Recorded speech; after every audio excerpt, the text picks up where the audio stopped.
Кудайдын чакырыгы 5-июнь.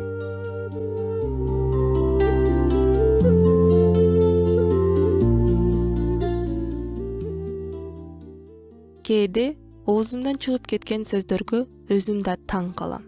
Өзүмөн уялам. Бул балама болобу, жолдошумабы же кесиптешимеби баарына тиешелүү. Байкасам мен бирөөнү жемелеп, нааразы болуп, сындап, наалып, майда чүйдөсүнө чейин тийишип, дээрлик токтобой сүйлөп калган учурларым болот.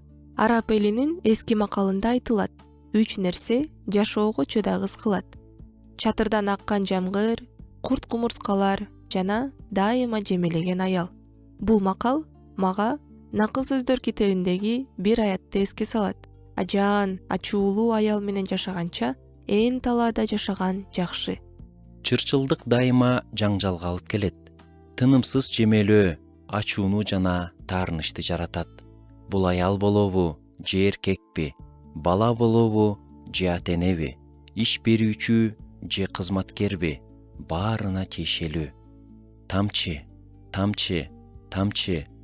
Нервке тийген тамчыдай жемелөө эч кандай жакшылыкка алып келбейт.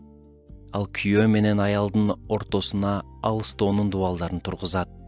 Эне менен баланын ортосундагы мамиледе жемелөө сен менин тынымсыз эскертүүлөрүмсүз өз алдынча эч нерсе кыла албайсың деген кабарды жеткирип турат. Албетте, ар бирибиздин муктаждыктарыбыз бар жана аларды жолдошубузга же жубайыбызга айтууга укугубуз бар. Албетте, ата-энелер балдарын тарбиялашы керек. Бирок бул процессте жемелөө, наалуу жолун тандабай, диалог аркылуу түшүндүрүү жолун тандаганыбыз туура болот. Келгиле, куткаруучубуз бизге кандай мээримдүүлүк жана камкордук менен кайрылып, руханий жактан өсүшүбүзгө жардам берип жаткандай эле, биз дагы бири-бирибизге ошондой жардам берели.